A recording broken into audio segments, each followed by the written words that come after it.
ನಮಸ್ಕಾರ. GTV news ಕನ್ನಡಕ್ಕೆ ಸ್ವಾಗತ. ನಾನು ನಿಮ್ಮ ವೆಂಕಟೇಶ್.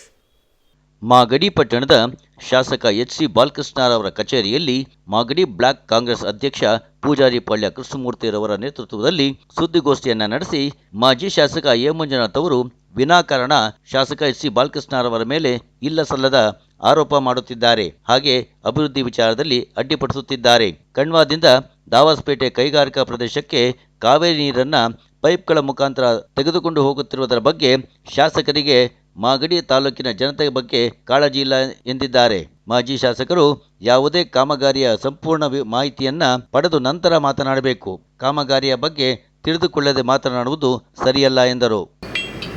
ಏನು ಕಳೆದ 2 ದಿನಗಳಿಂದ ಮಾಜಿ ಶಾಸಕರು ಮಾಗಡಿ ಪಟ್ಟಣದ NEA ಸರ್ಕಲ್ ಬಳಿ ಒಂದು ಹೋರಾಟವನ್ನು ಮಾಡಿ ಕಾವೇರಿ ನೀರನ್ನು ಮಾಗಡಿ ಪಟ್ಟಣಕ್ಕೆ ಕುಡಿಯೋಕ್ಕೆ ತರಬೇಕು ಅನ್ನೋ ನಿಟ್ಟಿನಲ್ಲಿ ಒಂದು ಹೋರಾಟವನ್ನು ಮಾಡಿ ಅದ್ರ ಜೊತೆಯಲ್ಲಿ ಶಾಸಕರೆಲ್ಲ ಒಂದು ಕಡೆ ನಿರ್ಲಕ್ಷ್ಯ ಮಾಡಿದ್ದಾರೆ ಅಂಥೇಳಿ ನಮ್ಮ ಶಾಸಕರ ಬಗ್ಗೆ ಹಲವಾರು ಆರೋಪಗಳನ್ನು ಸಹ ಮಾಡಿದ್ದಾರೆ.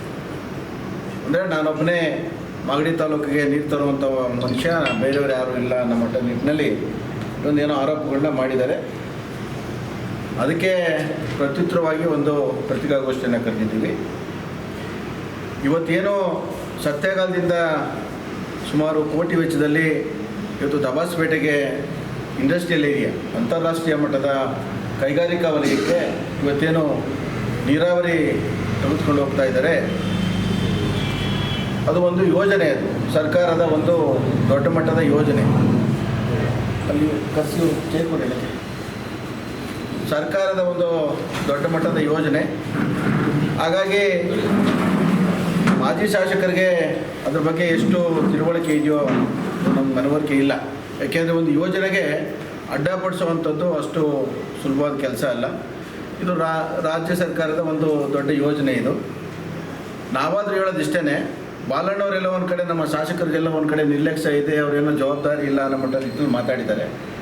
ಇವತ್ತೇನು ನಮ್ಮ ಮಾಗಡಿ ತಾಲೂಕಿನ ಮುಖೇನ ದಾಬಸ್ಪೇಟೆಗೆ ಕುಡಿಯುವ ನೀರನ್ನು ತೆಗೆದುಕೊಂಡು ಹೋಗ್ತಾ ಇದ್ದಾರೆ. ಈ ವಿಷಯವಾಗಿ ಸಂಬಂಧಪಟ್ಟಂಥ ಅಧಿಕಾರಿಗಳ ಜೊತೆ ಸುರೇಶ್ ಅಣ್ಣವರು ಮತ್ತು ನಮ್ಮ ಬಾಲಣ್ಣವರು ಚರ್ಚೆ ಮಾಡಿ ನಮಗೆ ನೀರಿನ ಅವಶ್ಯಕತೆ ಎಲ್ಲೆಲ್ಲಿದೆ, ಮಾಗಡಿ ತಾಲೂಕಿಗೆ ನೀರಿನ ಅವಶ್ಯಕತೆ ಎಲ್ಲೆಲ್ಲಿದೆ, ಅದಕ್ಕೆ ನಾವು ಕೊಡಲೇಬೇಕು ಅಂತೇಳಿ ಅದನ್ನು ಮಾತುಕತೆ ಆಡಿ ಆ ಮುಖೇನ ಇದನ್ನು ಕೆಲಸ ಮಾಡಿರೋವಂಥದ್ದು. ಇದನ್ನೇನು ಇವತ್ತು ಅವರೇನೋ ಸ್ಟ್ರೈಕ್ ಮಾಡಿಬಿಟ್ಟಿದ್ದಾರೆ, ಅದಕ್ಕೋಸ್ಕರ ನಾವೆಲ್ಲ ಒಂದು ಕಡೆ ನಾವು ಹೇಳ್ಕೊಳ್ತಾ ಇದ್ದೀವಿ ಅನ್ನೋದಲ್ಲ.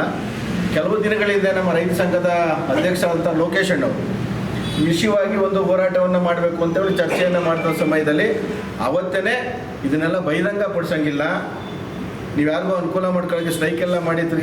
ಯಾಕೆಂದರೆ ಕಾವೇರಿ ನ್ಯಾಯಾಧೀಕರಣ ಇದೆ, ಕಾವೇರಿ ನೀರಿಗೆ ಸಂಬಂಧಪಟ್ಟಂತೆ ನ್ಯಾಯಾಧೀಕರಣ ಇದೆ. ಇದನ್ನು ಹೋರಾಟ ಮಾಡಿ ನಾವು ಪಡೆಯತಕ್ಕದಲ್ಲ.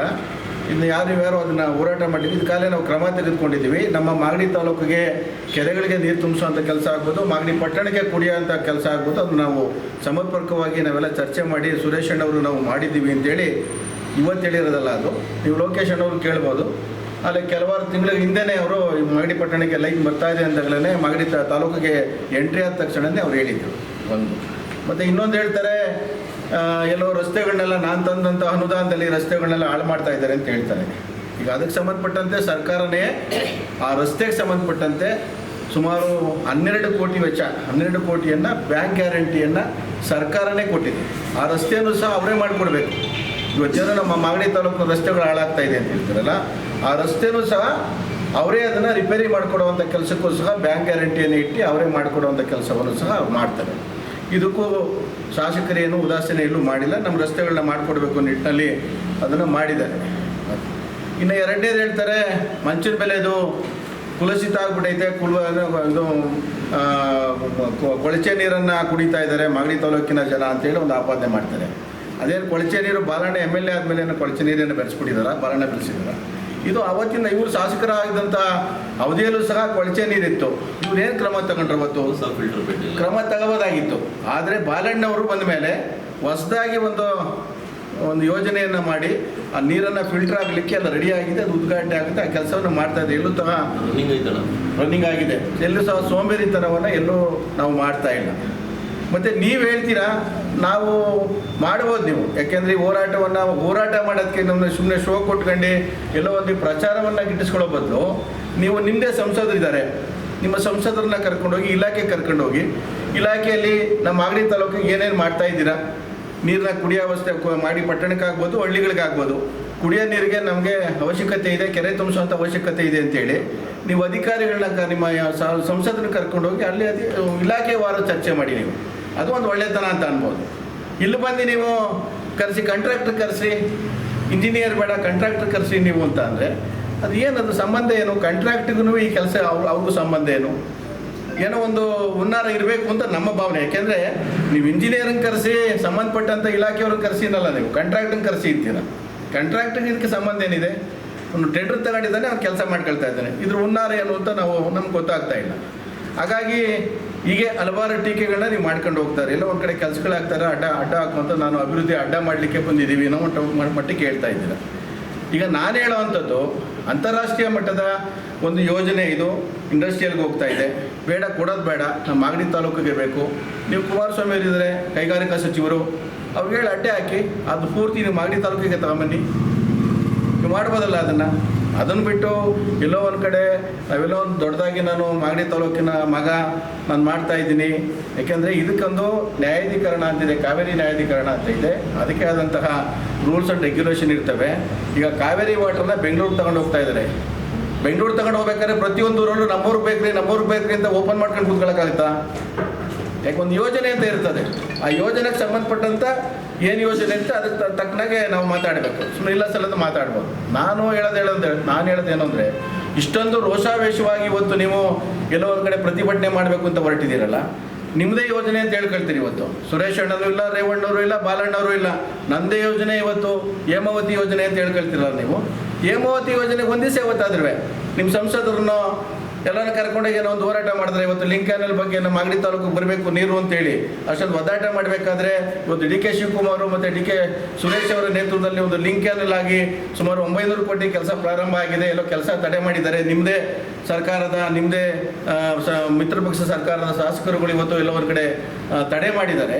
ಅದ್ರ ಬಗ್ಗೆ ಏನು ಒಂದು ದಿವಸ ಹೋರಾಟ ಮಾಡಲಿಲ್ಲ ನೀವು. ಕರೀರಿ, ಇವತ್ತು ಕರೀರಿ, ಗೌರವಯುತವಾಗಿ ನಾವು ಹೇಳ್ತಾ ಇದ್ದೀವಿ, ಇವತ್ತು ಕರೀರಿ. ನಮ್ಮ ಶಾಸಕರು ಸಮೇತ ನಾವೆಲ್ಲ ಮುಖಂಡರುಗಳೇ ಆ ಒಂದು ಹೋರಾಟದಲ್ಲಿ ಭಾಗವಹಿಸ್ತೀವಿ. ನೀವೇ ಮುಖಂಡತ್ವ ತೆಗೆದುಕೊಳ್ಳಿ, ಇಂಥ ಕೆಲಸಗಳು ಮಾಡಿ. ದಯಮಾಡಿ ಇಲ್ಲ ಸಲ್ಲದ ಆರೋಪಗಳನ್ನ ಮಾಡ್ಕೊಂಡು ಎಲ್ಲ ಹೊತ್ತಿಗೂ ಪ್ರತಿಯೊಂದು ಏನೇ ವಿಷಯಗಳಾದ್ರೂ ಶಾಸಕರ ಬಗ್ಗೆ ಯಾಕೆ ನೀವು ಈ ಥರ ಮಾಡ್ತಾ ಇದ್ದೀರ ಅಂತ ನನಗೆ ದಯಮಾಡಿ ಅರ್ಥ ಆಗ್ತಾ ಇಲ್ಲ. ದಯಮಾಡಿ ನೀವು ಏನು ಕೆಲಸಗಳು ಮಾಡ್ತಾ ಇದ್ದೀರಾ, ಕೆಲಸ ಮಾಡಲಿಕ್ಕೆ ಅನುಕೂಲ ಮಾಡಿಕೊಡಿ. ದಯಮಾಡಿ ಇವೆಲ್ಲ ಇಲ್ಲ ಸಲ್ಲದ ಆರೋಪಗಳನ್ನ ಮಾಡಬೇಡಿ ಅಂತೇಳಿ ಮನವರಿಕೆ ಮಾಡ್ಕೊಳ್ತಾ, ನಾನೇನಿವತ್ತು ಯಾಕೆ ಅಂತ ಹೇಳಿದ್ರೆ ಇವತ್ತು ಎಲ್ಲ ಅಧಿಕಾರಿಗಳ ಮೇಲೂ ನೀವು ಬೀಳ್ತಾ ಇದ್ದೀರಾ. ಏನೋ ಒಂದು ಕಡೆ ಅಭಿವೃದ್ಧಿ ಆಗ್ತಾ ಇರ್ಬೇಕಾದ್ರೆ ಎಲ್ಲ ಅಧಿಕಾರಿಗಳ ಮೇಲೆ ಬೀಳ್ತಾ ಇದ್ದೀರಾ, ಅಡೆತಡೆ ಮಾಡ್ತಾ ಇದ್ದೀರಾ. ದಯಮಾಡಿ ಯೋಜನೆ ಬಗ್ಗೆ ನೀವು ಅರ್ತ್ಕೊಳ್ಳಿ, ಯೋಜನೆ ಬಗ್ಗೆ ಅರ್ತ್ಕೊಂಡು ಮಾತಾಡಿ. ಸುಮ್ಮನೆ ಕಾವೇರಿ ನೀರನ್ನು ಇವತ್ತೇನು ನಮ್ಮ ಸುರೇಶ್ ಅಣ್ಣವರ ಕನಸಿನ ಕೂಸು ಇವತ್ತೇನು ಸತ್ಯಗಾಲದಿಂದ ತರ್ತಾ ಇರೋವಂಥ ವಾಟರ್ ಸಪ್ಲೈ ಕುಮಾರಣ್ಣ ಸರ್ಕಾರ ಇರ್ಬೋದಿಲ್ಲ ಅಂತ ಹೇಳೋದಿಲ್ಲ. ಅವತ್ತು ನೀರಾವರಿ ಸಚಿವರು ಡಿ ಕೆ ಶಿವಕುಮಾರ್ ಅವರು ಆ ಯೋಜನೆಯನ್ನು ರೂಪುರೇಷಕ್ಕೆ ಮಾಡಬೇಕು ಅಂತೇಳಿ ಹೊರಟಂಥವ್ರು ಡಿ ಕೆ ಸುರೇಶ್ ಅಣ್ಣವರು ಜಾಗ ನೋಡಿ, ಕುಮಾರಣ್ಣವ್ರು ಜಾಗ ನೋಡಿರಲಿಲ್ಲ. ಎಲ್ಲ ಕೆಲಸ ಆದಮೇಲೆ ಹೋಗಿ ಯಾವಾಗಲೂ ಒಂದ್ಸಲ ಜಾಗ ನೋಡಿದ್ದು ಬಿಟ್ಟರೆ, ಅದು ಮುಖ್ಯಮಂತ್ರಿಗಳಾಗಿ ಇಳಿದ ಮೇಲೆ ಒಂದ್ಸಲ ಹೋಗಿದ್ದು ಬಿಟ್ಟರೆ, ಮುಖ್ಯಮಂತ್ರಿಗಳಾಗಿದ್ದ ಕಾಲದಲ್ಲಿ ಯಾವತ್ತೂ ಸಹ ಹೋದವರಲ್ಲ. ಅದೇ ಸುರೇಶ್ ಅಣ್ಣವರು ಆಗಿನ ಕಾಲಕ್ಕೆ ಜಾಗಕ್ಕೆ ಹೋಗಿ ಜಾಗವನ್ನು ನೋಡಿ ಯಾವ ಥರ ಗ್ರಾವಿಟಿಯಿಂದ ತರಬೇಕು, ಪೈಪ್ಲೈನ್ ಯಾವ ಥರ ಮಾಡಬೇಕು ಅಂತ ಯೋಜನೆ ಸುರೇಶ್ ಅಣ್ಣವ್ರಿಗೆ ಸಲ್ಲಬೇಕಂತ ಈಗಾಗಲೇ ಅದನ್ನು ಮಂಚಿನ ಬೆಲೆ ಮತ್ತು ನಮ್ಮ ವೈಜಿಗುಡ್ಡಕ್ಕೆ ತರ್ತಾ ಇದ್ದಾರೆ. ವೈಜಿಗುಡ್ಡದಿಂದ ನಮಗೆ ಅಲ್ಲೇ ಕೆರೆ ತುಂಬಿಸುವಂಥ ಕೆಲಸಗಳು ಈಗಾಗಲೇ ಕೆಲಸ ಪ್ರಾರಂಭ ಆಗಿದೆ. ಇದು ಕೆಲವೇ ದಿನಗಳ ಹಿಂದುಗಡೆ ನಮ್ಮ ಮಾನ್ಯ ಉಪಮುಖ್ಯಮಂತ್ರಿಗಳು ಬಂದು ಅದಕ್ಕೆ ಪೂಜೆಯನ್ನು ಮಾಡಿದ್ದಾರೆ ಚಕ್ರಬಾವಿನಲ್ಲಿ. ಆ ಕೆಲಸವನ್ನು ಪ್ರಾರಂಭ ಆಗಿದೆ. ಅದಕ್ಕೆ ಇನ್ನೂ ಒಂದು ಒಳ್ಳೆಯ ಇದು ಅಂದರೆ ಆ ಯೋಜನೆಯನ್ನು ನಮ್ಮ ನಬಾರ್ಡ್ಗೆ ವಹಿಸಿರೋದ್ರಿಂದ ಇನ್ನೂ ಒಂದು ಒಳ್ಳೆಯ ಕೆಲಸ. ಯಾಕೆಂದರೆ ರಾಜ್ಯ ಸರ್ಕಾರದಾಗಿದ್ದೆಲ್ಲೋ ಸಲ ಹಣಕಾಸಿನ ಒಂದು ತೊಂದರೆ ಆಗ್ತಾ ಇದ್ದೇನೋ, ನಬಾರ್ಡ್ಗೆ ವಹಿಸೋದ್ರಿಂದ ಅದು ಬೇಗ ತ್ವರಿತಗತಿಯಲ್ಲಿ ಕೆಲಸ ಪ್ರಾರಂಭ ಆಗ್ತದೆ. ಇದಕ್ಕೆಲ್ಲ ಬಾಲಣ್ಣವರು ಸಹ ಶ್ರಮವಹಿಸಿ ಸುರೇಶ್ ಅಣ್ಣವರ ಒಂದು ಮುಖಂಡತ್ವದ ನೇತೃತ್ವದಲ್ಲಿ ಕಾವೇರಿ ನೀರನ್ನು ಮಾಗಡಿ ತಾಲೂಕು ಕೊಡುವಂಥ ನಿಟ್ಟಿನಲ್ಲಿ ಕೆಲಸವನ್ನು ಮಾಡ್ತಾ ಇದ್ದಾರೆ. ಈಗೆಲ್ಲ ಆಗ್ತಾ ಇದೆ, ಮಂಚಿನ ಬೆಲೆದು ಆಗ್ತಾ ಇದೆ. ಮಂಚಿನ ಬೆಲೆದು ಹೇಳ್ತಾ ಇದ್ದೀರಾ ಎಲ್ಲ ವ್ಯಾಟ್ಸಪ್ಪಲ್ಲಿ ಇದೊಂದು ಸಾಮಾಜಿಕ ಜಾಲತಾಣಗಳಲ್ಲಿ ಕೊಳಚೆ ನೀರು ಅಂತೀರಾ. ಇವತ್ತು ಕೊಳಚೆ ನೀರು ಬಂದಿಲ್ಲ. ಅದು ಹಾಗೆ ನಿಮ್ಮ ಕಾಲದಲ್ಲೂ ಇತ್ತು ಕೊಳಚೆ ನೀರು, ಅದಕ್ಕೇನು ಕ್ರಮ ತಗೊಂಡ್ರಿ ಅಂತ ಗೊತ್ತಿಲ್ಲ. ಆದರೂ ಬಾಲಣ್ಣವರು ಬಂದ ಮೇಲೆ ಸುಮಾರು ಕೋಟಿ ವೆಚ್ಚದಲ್ಲಿ ಇವತ್ತು ಅದು ನೀರನ್ನು ಶುದ್ಧೀಕರಣ ಮಾಡಿ ಮಾಗಡಿ ತಾಲೂಕಿಗೆ ಕುಡಿಯುವಂಥ ಕೆಲಸವನ್ನು ಮಾಡ್ತಾ ಇದ್ದಾರೆ. ಆ ನಿಟ್ಟಿನಲ್ಲಿ ದಯಮಾಡಿ ಈ ಯೋಜನೆ ಬಗ್ಗೆ ಅರ್ಥಕೊಳ್ಳಿ. ನೀವು ಕಾವೇರಿ ಏನಿವತ್ತು ಅಂತಾರಾಷ್ಟ್ರೀಯ ಮಟ್ಟದ ಒಂದು ಕೈಗಾರಿಕಾ ವಲಯಕ್ಕೆ ನೀರು ತೆಗೆದುಕೊಂಡು ಹೋಗ್ತಾ ಇದ್ದಾರೆ, ಅದಕ್ಕೆ ಸಂಬಂಧಪಟ್ಟಂತೆ ನೀವು ಅರ್ಥ ಮಾಡ್ಕೊಂಡು ಅದನ್ನು ಏನು ಮಾಡಬೇಕು ಅಂತೇಳಿ ನ್ಯಾಯಾಧೀಕರಣ ಇದೆ. ಅದು ಸಂಬಂಧಪಟ್ಟಂತೆ ನಮ್ಮ ಶಿವಣ್ಣವರು, ನಮ್ಮ ವೆಂಕಟೇಶಣ್ಣವರು ಮಾತಾಡ್ತಾರೆ. ದಯಮಾಡಿ ಎಲ್ಲೋ ಒಂದು ಕಡೆ ಅಭಿವೃದ್ಧಿಗೆ ಆಗ್ತಾ ಇದೆಯಲ್ಲ, ಈಗ ಆಗ್ತಾ ಇರೋದಲ್ಲ, ಇದನ್ನ ಏನು ಅಂದರೆ ನಿಮ್ದೆಲ್ಲ ಒಂದು ಉದ್ದೇಶ ಬೇರೆ ಇರ್ಬೋದು. ಯಾಕೆಂದರೆ ಈಗಾಗಲೇ ನೋಡಿದ್ದೀರಾ, ಈಗಾಗಲೇ ಮೇಕೆದಾಟು ನಮಗೆ ಆಗಬೇಕು ಅಂತೇಳಿ ಎಲ್ಲ ಒಂದು ಕಡೆ ಸುಪ್ರೀಂ ಕೋರ್ಟು ಆದೇಶ ಕೊಟ್ಟರುವೆ ತಮಿಳ್ನಾಡು ಎಲ್ಲ ಒಂದು ಕಡೆ ತಿರ್ಗಾ ಮತ್ತೆ ಕಿತಾಪತಿ ಮಾಡ್ಲಿಕ್ಕೆ ಹೋಗ್ತಾ ಇದೆ. ಹಾಗಾಗಿ ಎಲ್ಲ ಒಂದು ಕಡೆ ಕಾವೇರಿ ನೀರನ್ನು ನ್ಯಾಯಾಧೀಕರಣದ ಮುಖೇನ ಎಲ್ಲ ತಗೊಂಡು ಹೋಗ್ಬೇಕಾದ್ರೆ ಅಡ್ಡಗಾಲ ಹಾಕಿದ್ರೆ ಎಲ್ಲೆಲ್ಲ ತೊಂದರೆ ಆಗುತ್ತೆ ಅಂತೇಳಿ ಇದನ್ನು ಬಹಿರಂಗ ಪಡಿಸ್ತಾ ಇಲ್ಲ ನಮ್ಮ ಶಾಸಕರಷ್ಟೇ. ಅವರೇನು ಸುಮ್ಮನೆ ನಿದ್ದೆ ಮಾಡ್ತಾ ಇಲ್ಲ. ಅವರು ಇದು ಏನು ಫಸ್ಟ್ ಯೋಜನೆ ಬರ್ತಾ ಇದ್ದಂಗೆ ಮತ್ತೆ ಹೇಳ್ತಾ ಇದ್ದೀನಿ, ಯೋಜನೆ ಬರ್ತಾ ಇದ್ದಂಗೆ ಸುರೇಶ್ ಅಣ್ಣವರು ಕೂತ್ಕೊಂಡು ಮಾಗಡಿ ತಾಲೂಕಿಗೆ ಯಾವ್ಯಾವ ರೀತಿ ಎಲ್ಲೆಲ್ಲಿ ಅನುಕೂಲ ಆಗಬೇಕು ಅನ್ನೋದನ್ನ ಅದಾನೆ ಮನವರಿಕೆ ಮಾಡಿ ಅವ್ರ ಅಧಿಕಾರಿಗಳ ಜೊತೆ ಮಾತಾಡಿ. ಕಾಂಟ್ರಾಕ್ಟ್ ಹತ್ರ ಅಲ್ಲ, ಅವರು ಕಾಂಟ್ರಾಕ್ಟ್ ಹತ್ರ ಮಾಡೋ ಅವಶ್ಯಕತೆ ಇಲ್ಲ. ಇವ್ರಿಗಿರ್ಬೋದು, ಅವ್ರು ಕಾಂಟ್ರಾಕ್ಟ್ ಹತ್ರ ಮಾತಾಡೋ ಅವಶ್ಯಕತೆ ಇಲ್ಲ. ಅಧಿಕಾರಿಗಳ ಜೊತೆ ಮಾತಾಡಿ, ಇಲಾಖೆ ವರ್ಗಗಳ ಜೊತೆ ಮಾತಾಡಿ ಎಲ್ಲೆಲ್ಲ ನಮಗೆ ಅನುಕೂಲ ಆಗಬೇಕು ಅದನ್ನು ಮಾಡ್ಕೊಳ್ತಾ ಇದ್ದಾರೆ. ಅದನ್ನು ಪಬ್ಲಿಸಿಟಿ ಮಾಡೋದು ಅವಶ್ಯಕತೆ ಇಲ್ಲ ಅಂತ ನನ್ನ ಭಾವನೆ ಅಂತ ನನ್ನ ಮಾತುಗಳನ್ನ ಮುಗಿಸ್ತೀನಿ. ದಯಮಾಡಿ ಶಿವಣ್ಣ ಸರ್, ಏನೋ ಒಂದು ಕಡೆ ಪ್ರಚಾರ ಬೇಕು ಸಲ, ಪ್ರಚಾರ ಬೇಕಲ್ಲ ಸರ್. ಎಲ್ಲ ಒಂದು ಕಡೆ ಸುಮ್ಮನೆ ಇರ್ಬೇಕಾದ್ರೆ ಏನೋ ಒಂದು ಪ್ರಚಾರ ಬೇಕಲ್ಲ ಸರ್. ಅದು ನಮಗೆ ಗೊತ್ತಿಲ್ಲ ಸರ್, ನಮಗೆ ಗೊತ್ತಿಲ್ಲ ಸರ್. ನೀವು ಅರ್ಥ ಮಾಡ್ಕೋಬೇಕು. ಕಾಂಟ್ರಾಕ್ಟ್ ಅಂತ ಏನಿರ್ತದೆ ಸರ್, ಅವ್ನು ಟೆಂಡರ್ ತಗೊಂಡಿದ್ದಾನೆ, ಕೆಲಸ ಮಾಡ್ತಾನೆ. ಕಾಂಟ್ರಾಕ್ಟ್ ಅಂತ ಏನಿರ್ತದೆ ಸರ್, ಇಲಾಖೆಯವರು ಇಂಜಿನಿಯರ್ ಕರ್ಕೋಬೇಕು ಸರ್. ಇವ್ರದೇ ಸಂಸದರಿದ್ದಾರೆ, ಕೇಂದ್ರ ಸಚಿವರಿದ್ದಾರೆ, ಕರ್ಕೊಂಡೋಗಿ ಕೂತ್ಕೊಂಡು ಚರ್ಚೆ ಮಾಡಲಿ. ನಮ್ಮ ಮಾಗಡಿ ತಾಲೂಕಿಗೆ ಬೇಕಪ್ಪ, ನಾನು ಒಬ್ಬ ಜನಪ್ರತಿನಿಧಿ ಆಗಿದ್ದೆ, ನಾನು ಜನಪ್ರತಿನಿಧಿ ಆಗಿದ್ದ ಕಾಲದಲ್ಲಿ ಕೆಲಸಗಳು ನಾನು ಕುಡಿಯೋ ನೀರು ಬೇಕು, ಮಾಗಡಿ ತಾಲೂಕಲ್ಲಿ ನೀರಿನ ಅವಶ್ಯಕತೆ ಇದೆ, ಮಾಗಡಿ ಪಟ್ಟಣಕ್ಕೆ ಬೇಕು ಅಂತೇಳಿ ಅಲ್ಲಿ ಕೂತ್ಕೊಂಡು ಚರ್ಚೆ ಮಾಡಲಿ. ಇಲ್ಲ ರೋಡಲ್ಲಿ ಬೀದಿಲಿ ಕೂತ್ಕೊಂಡು ಚರ್ಚೆ ಮಾಡಿದ್ರೆ ಸಮಸ್ಯೆ ಬಗೆಹರಿತದ? ಅದು ಬಗೆಹರಿಯಲ್ಲ. ಎಲ್ಲ ಏನೇನು ಬೇಕೋ ಅದೆಲ್ಲ ಮಾಡಿದ್ದಾರೆ ಸರ್. ಮಧೇಶಣ್ಣವ್ರಿಗೆ ಎಲ್ಲ ಏನು ಬೇಕೋ ಮಾಡಿದ್ದಾರೆ. ಅದು ಇಲಾಖೆ ಅವರಲ್ಲಿ ಚರ್ಚೆ ಮಾಡಿದ್ರೆ ಗೊತ್ತಾಗುತ್ತೆ.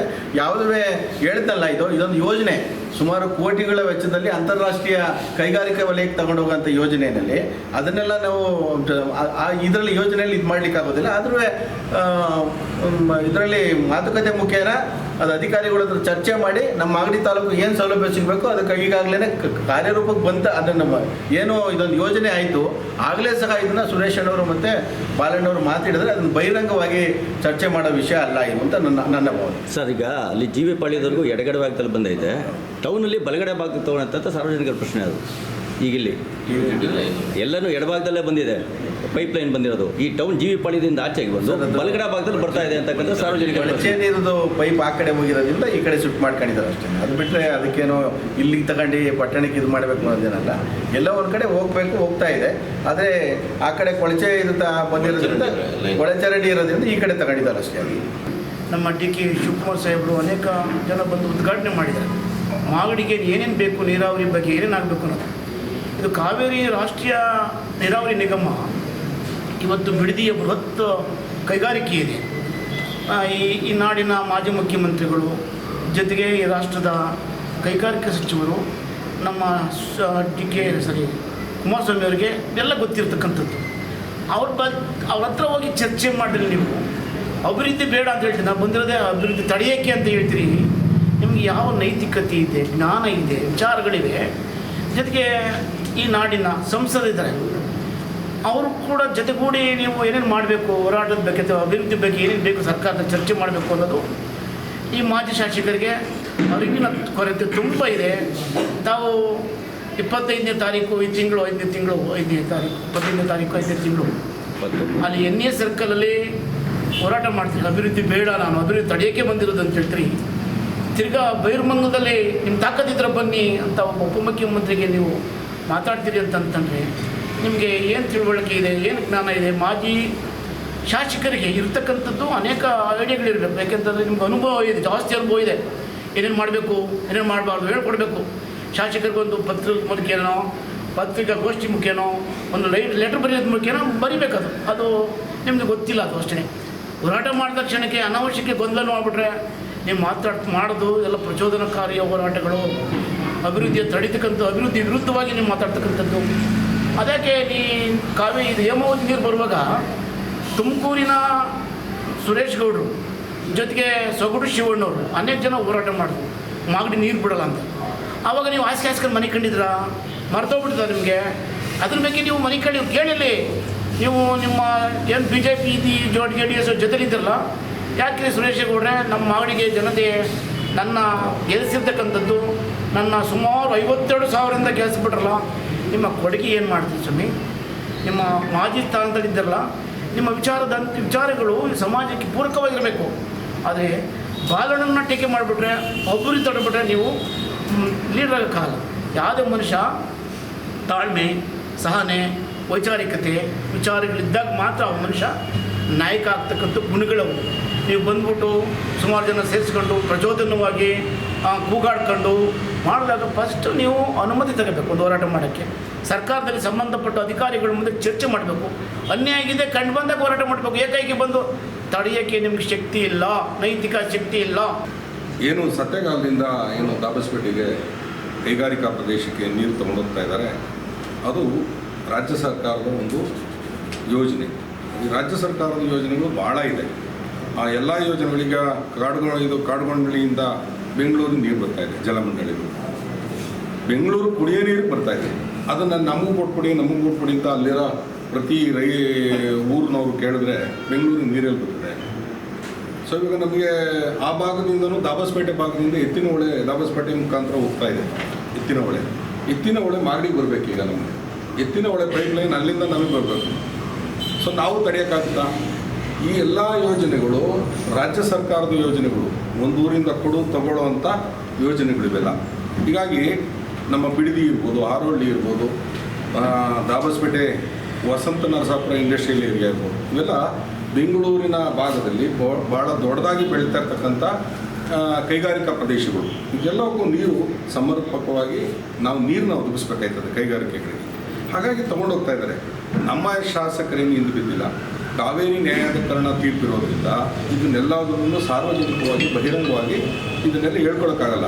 ಎಲ್ಲಿ ಏನು ಹಾಕ್ಬೋದು, ಫಿಸಿಬಿಲಿಟಿ ಏನಿದೆ, ಯಾವ ಕೆರೆಗಳಿಗೆ ಆ ಪೈಪ್ಲೈನ್ ಪಾಸ್ ಆಗ್ತಾ ಇದೆ, ನಮ್ಮಲ್ಲಿ ಏನು ತೊಗೋಬೋದು ಅದನ್ನು ಮಾಡಿದ್ದಾರೆ. ಅದನ್ನು ಯಾವುದನ್ನು ಹೇಳ್ಕೊಂಡು ಮಾಡೋದಿಲ್ಲ. ಯಾರು ನಮ್ಮ ಹತ್ರನೂ ಹೇಳಲ್ಲ ಶಾಸಕರು, ಅದನ್ನೆಲ್ಲ ಮಾಡಿದ್ದಾರೆ. ಅದನ್ನು ಸರ್ಕಾರದ ಮಟ್ಟದಲ್ಲಿ ಮಾಡಿದ್ದಾರೆ. ಹಾಗಾಗಿ ನೀವು ನಾನೇನೋ ಮಾಡಿಬಿಟ್ಟೆ ಇರಬೇಡಿ. ಆಡಳಿತ ಪಕ್ಷ ಪ್ರಬಲವಾದ ಆಡಳಿತ ಪಕ್ಷ ಇದ್ದಾಗ ಪ್ರಬಲವಾದ ವಿರೋಧ ಪಕ್ಷನೂ ಇರ್ಬೋದು. ನೀವು ಮಾಡೋ ಅಂಥದ್ದಕ್ಕೆ ಸರಿಯಾದ ರೀತಿಯಲ್ಲಿ ಮಾಡಿ. ಎಲ್ಲಿ ಮಾಡಬೇಕು? ಆಫೀಸ್ಗಳಿದೆ, ಏನು ಕಾವೇರಿ ಜಲ ನಿಗಮ ಇದೆ, MD ಇದ್ದಾರೆ, ಚೀಫ್ ಇಂಜಿನಿಯರ್ ಇದ್ದಾರೆ. ಅವ್ರ ಹತ್ರ ನಿಮ್ಮ ಸಂಸದರನ್ನ ಕರ್ಕೊಂಡು ಕೂರಿಸ್ಕೊಂಡು ಸ್ವಾಮಿ ಈ ಥರ ಪೈಪ್ಲೈನ್ ಹೋಗ್ತಾ ಇದೆ, ನಾವೇನು ಮಾಡ್ಬೋದು, ಮಾಗಡಿಗೆ ನಾನೇನು ಕೊಡ್ಬೋದು? ಶಾಸಕರು ಬಿಟ್ಬಿಡಿ, ಶಾಸಕರೇನು ಮಾಡ್ತಾ ಇಲ್ಲ ಅಂತ ನೀವು ಹೇಳೋದು. ಶಾಸಕರು ಬಿಟ್ಬಿಡಿ, ನೀವೇನು ಮಾಡ್ಬೋದು? ಸಮರ್ಥ ವಿರೋಧ ಪಕ್ಷದ ನಾಯಕರಾಗಿ ನೀವೇನು ಮಾಡ್ಬೋದು ಅದನ್ನು ಮಾಡಿ. ಬೀದಿಲೆಲ್ಲ ಮಾಡೋದು, ಬೀದಿಲಿ ಮಾಡೋದು ಯಾರು ಮಾಡೋದು? ಬೀದಿಲಿ ಮಾಡೋ ಜನ ಬೇರೆ, ಅವರೇ ಬೇರೆ, ಬೀದಿಲಿ ಮಾಡೋರು ಬೇರೆ. ನೀವು ಸಮರ್ಪಕವಾಗಿ ಮಾಡಬೇಕು ಅಂತಂದರೆ ನೀವು ಆಫೀಸಲ್ಲಿ ಕೇಳ್ಕೊಂಡು ಮಾಡಿ. ಹಿಂದೆ ನೀವು ಎಲ್ಲ ಹೇಳಿದ ಹೇಳಿಕೆಗಳಿದೆ. ಏನು 2023 ಚುನಾವಣೆ ಸಮಯದಲ್ಲಿ ಹೇಳಿದ್ರಿ, ಬಟನ್ ಒತ್ತಿದ್ರೆ ನೀರು ಬಂದ್ಬಿಡ್ತದೆ ಅಂತ. ನಾನು ಯಾವತ್ತೂ ಮಾತಾಡೋಕ್ಕೆ ಹೋಗಿಲ್ಲ. ನಾನು ಮನಸ್ಸಲ್ಲೇ ನಕ್ಕೊಂಡೆ. ನಾನು ಬಟನ್ ಒತ್ತಿದ್ರೆ ನೀರು ಬರ್ತದೆ, ಎಲ್ಲಿ ಬರ್ತದೆ? ಒಂದು ಪೈಪ್ ಕನೆಕ್ಟ್ ಆಗಿಲ್ಲ, ಒಂದು ಟ್ರಾನ್ಸ್ಫಾರ್ಮರ್ ಇಟ್ಟಿಲ್ಲ, ಯಾವುದೇ ಕೆರೆಗಳ ಹತ್ರ ಮಧ್ಯ ಏನು ಲ್ಯಾಂಡ್ ಡಿಸ್ಪ್ಯೂಟ್ ಇತ್ತು ಅಲ್ಲೆಲ್ಲೂ ಕ್ಲಿಯರ್ ಆಗಿಲ್ಲ. ಬಟನ್ ಒತ್ತಿದ್ರೆ ನೀರು ಬರ್ತದೆ ಅಂತಾರಲ್ಲ, ಎಲ್ಲಿ ನೀರು ಬಂದಿದ್ದೆ? ಯಾವಾಗ? 2023 ನೀವು ಹೇಳಿದ ಮೇಲೆ 2026 ಅಕ್ಟೋಬರ್ನಲ್ಲಿ ಕಲ್ಕೆರೆ ಕೆರೆ, ಇಲ್ಲೊಂದು ಕಟ್ಟೆ, ಅಲ್ಲಿ ನೀರು ಬಂದಿದ್ದು 25ರಲ್ಲಿ ನೀರು ಬಂದಿದ್ದು. 2 ವರ್ಷ ಆದಮೇಲೆ ನೀವು ಬಟನ್ ಒತ್ತಿದ್ರೆ ನೀರು ಬರ್ತಿದೆ ಅಂತ ಸಾರ್ವಜನಿಕವಾಗಿ ನೀವು ಜನನ ದಿಕ್ತಪ್ಸಂಥ ಕೆಲಸ ಮಾಡಿ. ಇವೆಲ್ಲ ಮಾಡೋಕ್ಕೆ ಹೋಗೋದು. ಯಾಕೆಂದರೆ ನಿಮ್ಮದು ಪ್ರಯತ್ನ ಇರ್ಬೋದು. ಈ ಪ್ರಯತ್ನ ನೀವು ಈ ಥರ ಎಲ್ಲ ಮಾಡಿದಾಗ ಏನಾಗ್ತದೆ? ಅಭಿವೃದ್ಧಿ ಕಾರ್ಯಗಳಿಗೆ ತಡೆ ಕೊಟ್ಟಾಗ ಜನ ನಿಮ್ಮನ್ನು ಏನು ನಿಮ್ಮ ಬಗ್ಗೆ ಭಾವನೆ ಇಟ್ಕೊಂಡಿದ್ರು, 51,425 ನೀವು ಡೆಪಾಸಿಟ್ ಇಟ್ಕೊಂಡಿದ್ರಿ, ಅದು ನಿಮ್ಮ ಬ್ಯಾಂಕಲ್ಲಿ ಡೆಪಾಸಿಟ್ ಇತ್ತದು 51,425. ಕೊನೆಗೆ 11,000 ಸಾಲಗಾರರಾದ್ರ ನೀವು ಈ ಸಾಲ ತೀರಿಸಿ ಮತ್ತೆ ತಿರ್ಗಾ ನೀವು ಹಣನ ಬ್ಯಾಂಕಲ್ಲಿ ಠೇವಣಿ ಇಡೋ ಅಂಥ ಕೆಲಸಗಳನ್ನ ಮಾಡಬೇಕು ಅಂತ ನನ್ನ ವೈಯಕ್ತಿಕವಾಗಿ. ಯಾಕೆಂದರೆ ನಾನು ಯಾರನ್ನೂ ವೈಯಕ್ತಿಕವಾಗಿ ನಿಂದಿಸೋಕೆ ಹೋಗಲ್ಲ, ನನಗೆ ಅದರ ಅವಶ್ಯಕತೆಯೂ ಇಲ್ಲ. ಇವತ್ತು ಜನ ಎಲ್ಲ ವಾಟ್ಸಪ್ಪು ಫೇಸ್ಬುಕ್ಕಲ್ಲಿ ಎಲ್ಲ ಬೆಳಗ್ಗೆ ವಿಚಾರನ ತಿಳ್ಕೊತಾರೆ. ನೀವೇನು ಮಾಡಿದ್ರಿ, ಮರೂರು ಭಾಗದಲ್ಲಿ ಬಂದ್ರಿ, KADB ಮಾಡ್ತೀನಿ ಅಂತೇಳಿ ಅಕ್ವೈರ್ ಮಾಡ್ಸೋಕ್ಕೆ ಬಂದ್ರಿ. ಈಗ ಬಿಡದಿನಲ್ಲಿ GBAನಲ್ಲಿ ಏನು ಮಾಡ್ತಿದ್ದೀರಿ, ವಿರೋಧ ಮಾಡ್ತಾಯಿದ್ದೀರಿ. ಹೋಗಿ ಒಂದು ಭಾಗದಲ್ಲಿ ಬಂದು ಪೂರಕವಾಗಿ ಕೆಲಸ ಮಾಡ್ತೀರಾ, ಮತ್ತೊಂದು ಭಾಗದಲ್ಲಿ ಹೋಗಿ ವಿರೋಧವಾಗಿ ಕೆಲಸ ಮಾಡ್ತೀರಾ. ಒಂದು ಸ್ಟ್ಯಾಂಡಿಂಗ್ ನಿಂತ್ಕೊಳ್ಳಿ, ಯಾವುದೇ ಕಾರಣಕ್ಕೂ ನಾವು ರೈತರ ಪರ ಅಂತ ನಿಂತ್ಕೊಳ್ಳಿ, ಅದನ್ನು ಮಾಡಿ. ಇಲ್ಲ ಯಾವುದೇ ಕಾರಣಕ್ಕೂ ಕೈಗಾರಿಕೆಗಳು ಪರ ಅಂತ ನಿಂತ್ಕೊಳ್ಳಿ. ಈ ಬಗ್ಗೆ ನೀತಿನ ನೀವಾಗಲಿ ಆಡಳಿತ ನಡೆಸೋದಾಗಲಿ ಯಾರೂ ಮಾಡೋಕ್ಕೆ ಹೋಗ್ಬೇಡಿ. ಒಂದು ಸ್ಟ್ಯಾಂಡಿಂಗ್ ನಿಂತ್ಕೊಳ್ಳಿ. ಡೆವಲಪ್ಮೆಂಟ್ ಅಂತ ಬಂದಾಗ ಒಂದೇ ಒಂದು ಸ್ಟ್ಯಾಂಡ್ ಇರಬೇಕದು, ಡೆವಲಪ್ಮೆಂಟ್ ಅಷ್ಟೇ. ಎಲ್ಲದೂ ರೈತರ ಜಮೀನೇ ಇರೋದು. ಇವತ್ತೇನು ಸಹಾರಾ ಮರುಭೂಮಿಲಿ ಹೋಗಿ ಲೇಔಟ್ ಮಾಡೋಕ್ಕಾಯ್ತದಾ ಹೇಳಿ? ನಮ್ಮ ಮರಡಿ ಗುಡ್ಡೆನಲ್ಲಿ ಲೇಔಟ್ ಮಾಡೋಕ್ಕಾಗುತ್ತಾ? ಯಾವ ಪಟ್ಟಣ ಪ್ರದೇಶಕ್ಕೆ ಹೊಂದ್ಕೊಂಡಂಥ ಜಾಗಗಳಲ್ಲಿ ಲೇಔಟ್ ಮಾಡೋದು. ಹಿಂದೆ ನೀವೆಲ್ಲ DLFಗೆ ಜಾಗ ಕೊಟ್ಟವರು ಹಿಂದಿದ್ದಂಥ ಸರ್ಕಾರಗಳೇ, ನೈಸಿಕ್ ಜಾಗ ಕೊಟ್ಟಂಥವ್ರು ಹಿಂದಿದ್ದಂಥ ಸರ್ಕಾರಗಳೇ. ಅನುಕೂಲವೂ ಇರ್ತದೆ, ಅನನುಕೂಲವೂ ಇರ್ತದೆ, ಪ್ಲಸ್ಸು ಮೈನಸ್ ಎರಡೂ ಇರ್ತದೆ. ಹಾಗಾಗಿ ನೀವು ಎರಡೂ ಇಬ್ಬದಿ ನೀತಿನ ಬಿಡಿ ದಯವಿಟ್ಟು. ಮತ್ತು ಇನ್ನೊಂದು, ಈ ಎಕ್ಸ್ಪ್ರೆಸ್ ಕೆನಾಲು ತುರುವೇಕೆರೆ ಶಾಸಕರಾದ MT ಕೃಷ್ಣಪ್ಪನವರು ನಿಮ್ಮ ಪಕ್ಷದ ಶಾಸಕರೇ, ಈ ಸುರೇಶ್ ಗೌಡ್ರು ಇರ್ಬೋದು, ನಿಮ್ಮ ಕೋಲೇಷನ್ ಏನು ಮಾಡ್ಕೊಂಡಿದ್ದೀರ ಅವರು ಶಾಸಕರು, ಅವ್ರ ಜೊತೆ ಒಂದು ಮೀಟಿಂಗ್ ಮಾಡಿ. ನೀವು ಈ ಆಡಳಿತ ಪಕ್ಷದ MLA ಅವ್ರಿಗೂ ನಮ್ಮ MLA ಅವ್ರಿಗೂ ಹೇಳಿದ್ದೀವಿ, ಸರ್ ಅವ್ರನ್ನೆಲ್ಲ ಒಂದು ಕನ್ವಿನ್ಸ್ ಮಾಡಬೇಕು, ಅವ್ರನ್ನೆಲ್ಲ ಒಂದು ಮೀಟಿಂಗ್ ಮಾಡಬೇಕು, ಜನನ ಅವ್ರು ಎತ್ಕಟ್ಟಿದಂಗೆ ನಾವು ನೋಡ್ಕೋಬೇಕು. ಇಲ್ಲ ನಾವೇ ಪಾದಯಾತ್ರೆ ಹೋಗಿ ಅಲ್ಲಿ ಕೂರಬೇಕು, ಜನರ ಮನಸ್ಸೊಲಿಸ್ಬೇಕು. ನೋಡಿ, ನಮಗೂ ನೀರು ಬೇಕಾಗಿದೆ, ಮಾಗಡಿಗೆ 1200 ಅಡಿ ಕೊರೆದ್ರು ನಿಮ್ಗೆ ನೀರು ಬರ್ತಾ ಇಲ್ಲ ಅಂತೇಳಿ ಮನವೊಲಿಸೋಣ. ನೀವು ಬನ್ನಿ, ಸಂಸದರನ್ನು ಕರ್ಕೊಂಬನ್ನಿ. ಯಾಕೆಂದರೆ ಎಲ್ಲರೂ ಸೇರ್ ಮಾಡೋಣ ಇದನ್ನು. ನೀವು ಅದನ್ನು ಬಿಟ್ಟು ಎಕ್ಸ್ಪ್ರೆಸ್ ಕೆನಾಲ್ ವಿರೋಧ ಮಾಡ್ತೀರಿ, ಒಂದು ಸಾರಿ ನಾವೇ ತಂದಿದ್ದು ಹೇಮಾವತಿ ಅಂತೀರಿ. ಇವನ್ನೆಲ್ಲ ದಯವಿಟ್ಟು ನೀವು ಮನಸ್ಸಲ್ಲಿ ಕೂತ್ಕೊಂಡು ಯೋಚನೆ ಮಾಡಿ. ದಯವಿಟ್ಟು ಇದನ್ನೆಲ್ಲ ಮಾಡೋಕ್ಕೆ ಹೋಗಬೇಡಿ. ಬಹಿರಂಗವಾಗಿ ಮಾಡೋಕ್ಕೆ ಹೋದಷ್ಟು ನೀವು ಮೈನಸ್ ಆಗ್ತೀರಾ. ನಿಮ್ಮ ಡೆಪಾಸಿಟ್ಟು 11,000 ಏನು ಮೈನಸ್ ಇದೆ ಈಗ ನಿಮ್ಮ ಬ್ಯಾಂಕ್ನಲ್ಲಿ, ಇನ್ನೂ ಮೈನಸ್ ಆಗ್ತಾ ಹೋಗ್ತೀರಾ. ನಿಮ್ಮ ಸ್ಕೋರ್ ಕಡಿಮೆ ಆಯ್ತಾ ಹೋಗ್ತದೆ.